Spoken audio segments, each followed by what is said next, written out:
Hello दोस्तों, आप सबका स्वागत है मूवीज डिस्क्राइबर चैनल में। इस ड्रामे की स्टार्टिंग में सबसे पहले मैं ड्रामे के मेन किरदार और जिसका नाम है मिन ह्यूक, जो एक बस में कुछ फ्लावर्स लेकर बैठा हुआ होता है और तभी उस बस के टायर पंचर हो जाने की वजह से बस आउट ऑफ कंट्रोल हो जाती है और अंदर बैठे सभी लोग काफी ज्यादा डर जाते हैं और कभी इस साइड गिरने लग जाते हैं तो कभी उस साइड, जिससे कि सबको लगने लग जाता है कि अब उनका बचना नामुमकिन है। और साथ ही वो बस सामने खड़ी एक बच्ची और उसकी माँ को भी टक्कर मारने ही वाली होती है। तभी एक लड़की पीछे से उस बस को अपने हाथों से रोक लेती है, जिससे कि उस बच्ची और उसकी माँ की जान बच जाती है और अंदर बैठे सभी लोग शांत हो जाते हैं और समझ नहीं पा रहे होते हैं कि आखिर बस रुकी कैसे। लेकिन इस ड्रामे का मेन कैरेक्टर यानी कि मिन ह्यूक उस लड़की को बस की विंडो से पीछे से झांकता हुआ देख लेता है और उसका फेस देखने ही वाला होता है। तभी फोन कॉल की रिंग बज जाने की वजह से उसकी आंख खुल जाती है, जो कि एक ब्लैकमेलर की होती है। मिन ह्यूक चिढ़कर उस ब्लैकमेलर से पूछता है कि क्या ये कोई टाइम है किसी को कॉल करने का, क्योंकि तुम्हारी वजह से आज मैं उस लड़की का पूरा चेहरा नहीं देख पाया। इस पर वो ब्लैकमेलर सीरियस होकर मिन ह्यूक को उसकी कंपनी से रिलेटेड कुछ धमकियां देने लग जाता है, पर मिन ह्यूक उसकी पूरी बात सुने बगैर ही कॉल को कट कर देता है। अगले ही सीन में हमें इस ड्रामा के मेन फीमेल लीड को दिखाया जाता है।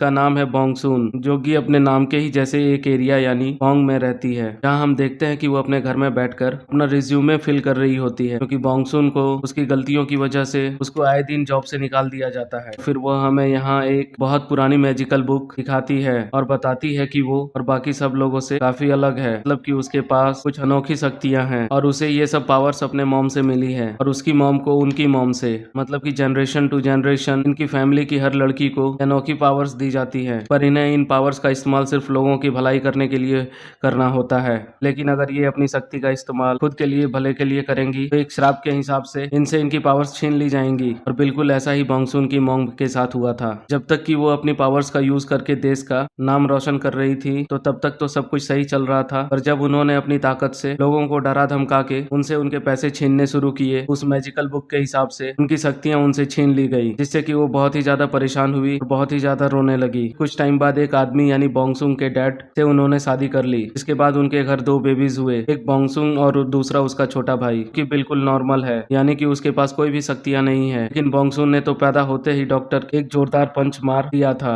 और बस बचपन से ही बोंगसुंग को अपनी मॉम की फोर्स करने पर अपनी ताकतों को दुनिया से छिपा कर रखना पड़ता है। फिर बोंगसुंग हमें बताती है कि उसकी पढ़ाई पूरी होने के बाद ऐसी कोई भी जॉब नहीं होगी क्योंकि उसने नहीं की, जैसे कि कॉल सेंटर, सेल्स वुमेन और यहाँ तक की खेती भी। उसकी शक्तियां लाख छुपाने पर भी लोगों के सामने आ ही जाती थी, जिससे कि उसे काम छोड़ना पड़ जाता था। लेकिन बोंगसुंग को गेम खेलना बहुत ही ज्यादा पसंद है, जिसे सीखने की वो गेम डिजाइनिंग क्लासेस भी लेती है, क्योंकि वहाँ पर वो सब कुछ कर सकती है जो कि वो रियल लाइफ में करना चाहती है। और इसीलिए उसका ड्रीम है कि वो एक ऐसा गेम बनाए जिसमें वो खुद मैन कैरेक्टर। अगले ही सीन में हमें मैन ह्यूक को दिखाया जाता है, जो कि बहुत ही ज्यादा अमीर है, क्योंकि वो एक बहुत बड़ी एंड सॉफ्ट गेम कंपनी का सीईओ है। वो एक पब्लिक पार्क में होता है, तभी वो नोटिस करता है कि एक अनजान आदमी बहुत देर से उसका पीछा कर रहा है, इसलिए जल्दी से वो उस आदमी को पकड़ने के लिए उसका पीछा करने लग जाता है। लेकिन काफी देर तक उस आदमी के पीछे भागने के बाद वह आदमी मिन ह्यूक से बचकर भाग जाता है। इसलिए मिन ह्यूक तभी अपने सेक्रेटरी को कॉल करके बोलता है कि उसे जल्द से जल्द एक बॉडीगार्ड की जरूरत है। अगले ही सीन में हमें दिखाया जाता है कि एक ट्रक ने पूरे रोड को जाम कर रखा है, जिसे देखकर एक स्कूल बस का ड्राइवर लोगों से ट्रक को हटाने के लिए बोलता है। लेकिन क्योंकि वो लोग गैंगस्टर होते हैं, इसलिए वो उस आदमी की बिना एक बात सुने मारने लग जाते हैं, जिसे देखकर बस में बैठे सभी बच्चे काफी ज्यादा डर जाते हैं। तभी वहाँ बोंगसुन भी आ जाती है, जो कि अपनी साइकिल से उसी रोड से कहीं जा रही होती है। वो देखती है कि एक आदमी दूसरा आदमी को बहुत बुरी तरीके से मार रहा है, इसलिए वो जल्दी से अपना फोन बाहर निकाल कर पुलिस स्टेशन में कॉल करने लगती है। तभी इन गैंगस्टर्स का लीडर वहाँ आ जाता है, बोंगसुन से उसका फोन छीन कर उसे दूर फेंक देता है, जिससे कि बोंगसुन की स्क्रीन टूट जाती है। इसके बाद बोंगसुन अपने फोन को उठाकर उस आदमी से अपने फोन को ठीक कराने के लिए पैसे मांगती है, लेकिन जैसा कि पता है वो गैंगस्टर मोबाइल ठीक कराने के पैसे देने से साफ मना कर देता है। तभी वहाँ पे मैन ह्यूक भी आ जाता है, क्योंकि अपनी कार से उसी रोड से गुजर रहा था, जहाँ वो देखता है कि एक गैंगस्टर एक आदमी को बहुत बुरी तरह मार रहा है और दूसरा वाला एक लड़की से बदतमीजी कर रहा है। इसलिए मैन ह्यूक भी अपना फोन निकाल कर पुलिस को कॉल करने लग जाता है। और वहीं पर बोंगसुन अब भी अपने फोन ठीक कराने के लिए उस गैंगस्टर से पैसे मांग रही होती है। तभी वो बोंगसुन को एक जोरदार थप्पड़ मार देता है, जिससे कि बोंगसुन को बहुत ही ज्यादा गुस्सा आता है और वो अपना सब्र खो देती है। फिर पलट कर उसको इतने जोर से थप्पड़ मारती है उसके सभी दांत टूट के बाहर निकल जाते जाते हैं और फिर बॉन्गसुन उसे उठाकर दूर फेंक देती है, जिसे देख उस आदमी के सभी साथी बॉन्गसुन के ऊपर हमला कर देते हैं और बॉन्गसुन उन दोनों के पैर को कुचल देती है। फिर एक को उठाकर इस साइड फेंकती है और दूसरे को उस साइड, जिसे देखकर मिनयुक के भी होश उड़ जाते हैं कि आखिर ये हो क्या रहा है। फिर वहाँ पहले वाला गैंगस्टर आता है, जिसे देख बॉन्गसुन उससे भी अपने फोन के पैसे मांगने की कोशिश करती है। उस गैंगस्टर को तो कुछ भी समझ नहीं आ रहा होता है। वहीं उसके दोस्त उसको इशारों में उस लड़की से दूर रहने के लिए बोल रहे होते हैं, पर वो उन सब की बिना सुने ही बॉन्गसुन को थप्पड़ मारने के लिए हाथ उठाता है। तभी बॉन्गसुन का हाथ पकड़कर उसे मोड़ देती है, जिससे कि उसके हाथ की सभी उंगलियां उड़ जाती हैं और वो तड़प के बहुत जोर से चिल्लाता है। तो बॉन्गसुन उसे सॉरी बोलते हुए उसकी उंगलियों को ठीक करने लग जाती है और वहीं मिनयुक भी सब देखते हुए बोलता है कि फिर ये लड़की है कौन। तभी फिर से एक के बाद एक गैंगस्टर बॉन्गसुन के ऊपर हमला करने के लिए आने लगते हैं और बॉन्गसुन अपने पावर्स का इस्तेमाल करके उन सभी को सबक सिखा देती है और उन्हें उठा कर दूर फेंक देती है, जिससे उनके बेचारे लीडर बहुत ही ज्यादा बुरी हालत हो जाती है और सभी बच्चे बॉन्गसुन के लिए क्लैपिंग करने लग जाते हैं। और वहीं पर मिनयुक भी शॉक्ड निगाहों से बॉन्गसुन को देखता ही रह जाता है, क्योंकि वो कुछ भी नहीं समझ पा रहा था कि आखिर ये सब हुआ कैसे। और तभी जब बॉन्गसुन टर्न होके आगे की ओर आने लग जाती है, मिनयुक बॉन्गसुन को देखता ही रह जाता है और पहली ही नजर में ही बॉन्गसुन से अट्रैक्ट हो जाता है। अगले ही सीन में हमें दिखाया जाता है कि सभी गैंगस्टर्स और बच्चे पुलिस स्टेशन में होते हैं एंड बॉन्गसुन के बारे में सब कुछ बताने की कोशिश कर रहे होते हैं। और फिर यहाँ हमें ड्रामा के सेकंड मेल कैरेक्टर को दिखाया जाता है, जिसका नाम है गुगडू, जो कि एक ईमानदार पुलिस ऑफिसर है। और वहीं गेट के बाहर खड़ी बॉन्गसुन खुद से ही बड़बड़ा रही है कि गुगडू उसके बारे में क्या सोचेगा, इसलिए अब मैं क्या करूं। जिसको ऐसे घबराते हुए मिनयुक भी उसे देख रहा होता है और फिर बॉन्गसुन अपने हेयर ठीक करके और माउथ फ्रेशनर लगाकर अंदर चली जाती है, जिसे देखकर वो सब लाने लग जाते हैं और बोलते हैं कि यही थी जिसने हमारी ऐसी हालत की। और बॉन्गसुन को देखकर बहुत ही ज्यादा डरते हैं, पर किसी को भी उनकी बात पर यकीन नहीं हो रहा होता है। जब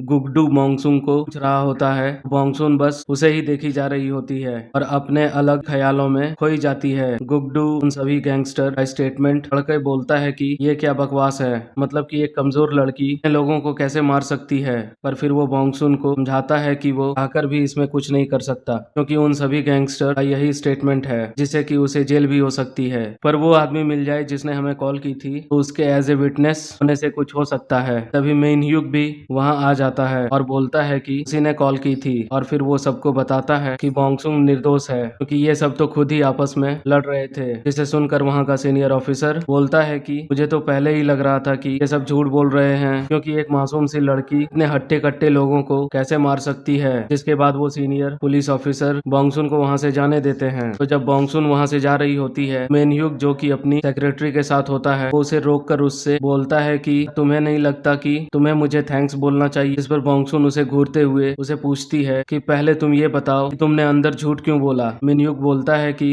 मैंने तो तुम्हें बचाने की कोशिश में झूठ बोला, तुम तो बिना थैंक्स बोले ही जा रही हो। तो बॉन्गसुन बोलती है कि अगर तुम वहाँ थे, देख रहे थे लड़की अकेले ही उन सब का सामना कर रही है, तो तुम्हें रियल मैन की तरह वहाँ आकर मेरा सपोर्ट करना चाहिए था, ना कि खड़े होकर तमाशा देखना चाहिए था। इसके बाद बॉन्गसुन ये सब बोलकर वहाँ से गुस्से से आगे चली जाती है, जिसे देखकर सेक्रेटरी बोलता है कि इतनी अजीब लड़की है। तो मिनयुक बोलता है कि नहीं, ये तो इतनी सेक्सी है। और फिर वो कार में बैठकर बॉन्गसुन को जाते हुए देखने लग जाता है, जिसको देखते हुए वो वहीं पर स्टॉप हो जाता है। अगले ही सीन में हमें बॉन्गसुन के डैड को दिखाया जाता है, जिनका एक वेलनेट कैफे है। तभी वहाँ बॉन्गसुन की मॉम आती है और उसके डैड के कमाए हुए सारे पैसे मांगने लग जाती है, जिससे कि हमें यहाँ ये पता चलता है कि भले ही बॉन्गसुन की मॉम अपनी सारी पावर हो चुकी है, पर लोगों से पैसे छीनने की आदत उनकी अभी तक गई नहीं है। फिर वो बॉन्गसुन को देख कर उसको उल्टा सीधा सुनाने लग जाती है, पता नहीं कब से एक अच्छी नौकरी लेगी, इसके ऊपर से बेरोजगारी अटैक हटेगा। और उससे बोलती है कि उसे कोई भी नौकरी नहीं मिल रही है, वो किसी से शादी कर ले, वो भी एक ऐसे इंसान से जिसके पास बहुत सारा पैसा हो, अकल नहीं। अगले ही सीन में हमें हॉस्पिटल आया जाता है, जहाँ सभी डॉक्टर्स उन गैंगस्टर्स की इंजरीज को देखकर बहुत ही ज्यादा शॉक्ड हो जाते हैं और बोलते हैं कि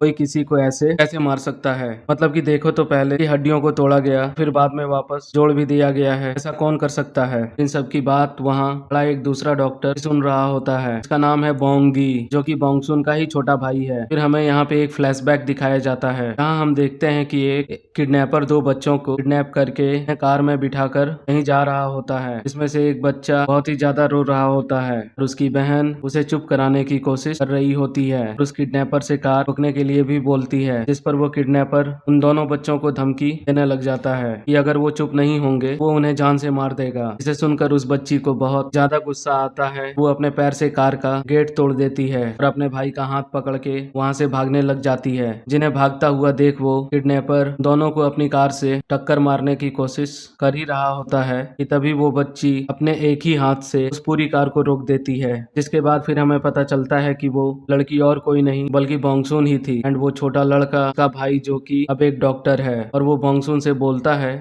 उसने अपनी लड़ाई की वजह से सब गैंगस्टर्स को अपनी पावर्स के साथ मारा था, शायद कल वो अपनी सारी पावर्स खो देगी। इसे सुनकर बोंगसुन काफी ज्यादा परेशान हो जाती है। पर सुबह उठकर जब वो जल्दी से अपने पावर्स चेक करती है कि स्पून को मोड़ के, जिससे कि उसे पता चलता है कि वो बिल्कुल ठीक है, मतलब कि उसकी पावर्स अभी उससे छीनी नहीं गई है। और फिर वहीं दूसरी तरफ हमें मिन ह्यूक को दिखाया जाता है, जो कि धमकी वाली कॉल्स के बाद उस स्ट्रेंजर को लेकर काफी ज्यादा परेशान होता है। तभी फिर उसका सेक्रेटरी उसको बॉडीगार्ड की लिस्ट लाके दिखाता है, जिनकी फाइल्स देखकर उसे किसी में भी इंटरेस्ट नहीं होता है, क्योंकि उसके माइंड में सिर्फ बोंगसुन ही चल रही होती है। क्योंकि इससे पहले कभी उसने भी किसी लड़की को ऐसे फाइट करते हुए फिर इतना ताकतवर नहीं देखा था। इसलिए वो अपने सेक्रेटरी से बोल के पुलिस स्टेशन वाली लड़की को ढूंढ के लाने के लिए बोलता है। लेकिन जब सेक्रेटरी बोंगसुन के बारे में पूछने के लिए पुलिस स्टेशन जाते हैं तो गुगडू उसे इन्फॉर्मेशन देने से साफ मना कर देता है, क्योंकि ये उसके रूल्स के खिलाफ हैं। तो फिर मैनह्यूक खुद से अपने पैसों की पावर को यूज करके उनके पुलिस स्टेशन के सबसे सीनियर ऑफिसर से बोंगसुन का नंबर ले लेता है। उधर सेक्रेटरी के बुलाने पर बोंगसुन उससे मिलने के लिए आ जाती है और सेक्रेटरी उसे पूरी बात बताते हैं। पहले तो बोंगसुन किसी की भी बॉडीगार्ड बनने के लिए तैयार नहीं होती है, फिर बड़ी पेमेंट मिलने और एनस्लॉप कंपनी का नाम सुनने के बाद वो बॉडीगार्ड बनने के लिए मान जाती है, क्योंकि शुरू से ही एनस्लॉप कंपनी में काम करना उसका एक बहुत बड़ा ड्रीम है। जिसके बाद बोंगसुन सेक्रेटरी के साथ एनसॉफ्ट कंपनी आ जाती है, जहां मैनह्यूक उससे कॉन्ट्रैक्ट साइन करवाने के लिए पहले उसका टेस्ट लेने के लिए बोलता है। फिर वो बोंगसुन के साथ पंजा लड़ाने की कोशिश करता है। बोंगसुन कोई आम लड़की थोड़ी ही है, मैनह्यूक से हार जाती, इसलिए लाख कोशिश करने के बाद भी मैनह्यूक बोंगसुन को हरा नहीं पाता है, उल्टा खुद ही अपने हाथ पर चोट मार लेता है, जिससे कि उसे काफी ज्यादा तकलीफ होती है। और वो बोंगसुन के सामने को ऐसे दिखाने की कोशिश करता है कि जैसे वो बिल्कुल ही ठीक है। फिर सेक्रेटरी से कॉन्टैक्ट फाइल मंगवा कर बोंगसुन से उसके ऊपर करने के लिए बोलता है। यहाँ पे 60 लाख इतनी बड़ी रकम देख बोंगसुन के होश उड़ जाते हैं और वो जल्दी से कॉन्ट्रैक्ट पे साइन कर देती है। मैनह्यूक का सेक्रेटरी इशारों में बताता है कि वो ये सब करके गलती कर रहा है, क्योंकि उसके हिसाब से तो बोंगसुन एक कमजोर लड़की है। इसलिए मैनह्यूक अपने सेक्रेटरी का डाउट दूर करने के लिए उसे बोंगसुन के साथ चिकन फाइट करने के लिए बोलता है, जिस पर सेक्रेटरी हंसते हुए बोलता है कि वो कमजोर लोगों और लड़कियों के साथ फाइट नहीं करता है। पर जब मैनह्यूक बोलता है कि अगर तुमने इसे हरा दिया मेरी ब्रांड न्यू कार तुम्हारी, ये सुनकर सेक्रेटरी जल्दी से चिकन फाइट के लिए मान जाता है। बोंगसुन के कहने पर सेक्रेटरी को हेलमेट भी पहनवा देता है। जब जैसे सेक्रेटरी पूरी एनर्जी के साथ बोंगसुन को गिराने आगे बढ़ ही रहा होता है कि तभी बोंगसुन एक हल्का सा टच करने पर ही वह बहुत ही ज्यादा बुरी तरह स्लो मोशन में वहां से दूर जा गिरता है, जिसे देख वो बहुत ही ज्यादा डर जाते हैं। और फिर बेचारे सेक्रेटरी को तुरंत ही हॉस्पिटल में एडमिट करवाया जाता है। इसके जाने के बाद बोंगसुन मैनह्यूक से पूछती है कि अगर वो बॉडीगार्ड की जॉब में अच्छी रही फिर क्या वो उसे अपनी कंपनी के गेम डेवलपमेंट डिपार्टमेंट में सीट दिलवा देगा, क्योंकि एनसॉफ्ट कंपनी में रहकर गेम डेवलप करना मेरा एक बिग ड्रीम है, जिसके लिए फिलहाल तो मैनह्यूक मान जाता है। इंटरव्यू के बाद जब बोंगसुन अकेली वापस घर जा रही होती है कि तभी उसे ऐसा लगता है कि जैसे कोई उसका पीछा कर रहा होता है, इसलिए जब जैसे वो पीछे मुड़ के देखती है वहाँ पर कोई भी नहीं होता है। जिसके बाद बोंगसुन अपने घर पहुँच जाती है कि तभी थोड़ी बहुत देर के बाद वहाँ गुगडू आता है और बोंगसुन को एक इलेक्ट्रिक स्टनर देता है, ये बोलकर कि जिस दिन वो पुलिस स्टेशन में उन सब लोगों से मिली थी वो सब बहुत ही खतरनाक लोग थे, इसलिए वो अपना ख्याल रखे और ध्यान से घर आए। और यहाँ पे हमें ये पता चलता है गुगडू बोंगसुन का चाइल्डहुड फ्रेंड है और बोंगसुन इसे वन साइड लव करती है, पर गुगडू को अभी बोंगसुन के पावर के बारे में कुछ भी पता नहीं है। और क्योंकि गुगडू बोंगसुन को सिर्फ अपनी दोस्त मानता है, इसलिए वो उसकी पूरी बात सुने बिना ही वहाँ से चला जाता है, जिसका ऐसा बिहेवियर देखकर बोंगसुन थोड़ा बहुत अपसेट होती है। हम देखते हैं कि इसी स्ट्रीट से एक दूसरी लड़की वापिस अपने घर जा रही होती है। तभी वो देखती है कि कोई आदमी उसका पीछा कर रहा है, जिसे देखकर वो बहुत ही ज्यादा डर जाती है और वहाँ से भागने की कोशिश करने लग जाती है। पर लाख कोशिश करने के बाद भी वो उस आदमी से बच नहीं पाती और वह आदमी उस लड़की को पकड़कर उसका मुंह खींच देता है, जिसके बाद हमें पता चलता है उस लड़की का बहुत बेरहमी से मर्डर हो चुका है, जिसे देखकर सभी लोग बहुत ही ज्यादा डर जाते हैं और बोलने लग जाते हैं कि उनके एरिया में ऐसा कौन कर सकता है। नेक्स्ट डे जब बोंगसुन मेनह्यूक के ऑफिस जाती है तो वो स्क्रीन पे लगी एक भयानक तस्वीर देखकर डर जाती है और मेनह्यूक से इसके बारे में पूछती है। तो फिर मेनह्यूक उसे बताता है कि उसने इसी वजह से उसको यहाँ बॉडीगार्ड की जॉब पर रखा है, क्योंकि 2 महीनों से उसे कोई कॉल करके धमकी दे रहा है और साथ ही रोज कोई उसका पीछा भी करता है। जिसे सुनकर बोंगसुन उसे पूछती है कि तो फिर तुमने अभी तक ये बात पुलिस को क्यों नहीं बताई, जिस पर मेनह्यूक बोलता है कि क्योंकि उसे पुलिस पर भरोसा नहीं है, इसलिए उस ब्लैकमेलर को पकड़ना चाहता है। और फिर वो बोंगसुन से पूछता है कि क्या वो इस काम में उसकी हेल्प करेगी, जिसके लिए बोंगसुन मान जाती है। और फिर जब ये दोनों मिनह्यूक के ऑफिस में उसी कल रात वाली मर्डर के बारे में न्यूज देख रहे होते हैं कि तभी मिनह्यूक के फिर से किसी अननोन नंबर से कॉल आती है, जिसे वो स्पीकर ऑन करके रख देता है कि उसी ब्लैकमेलर की होती है। और वो मिनह्यूक से बोलता है कि तुम अभी तक मेरी बातों को हल्के में ले रहे थे ना, अब देखना कि मैं तुम्हारे साथ क्या करता हूँ। जिसे सुनकर मिनह्यूक के साथ साथ बोंगसुन भी काफी ज्यादा हैरान होती है और एक दूसरे को हैरान होकर देखने लग जाते हैं। और बस फिर इसी के साथ फर्स्ट पार्ट यहीं पे खत्म हो जाता है।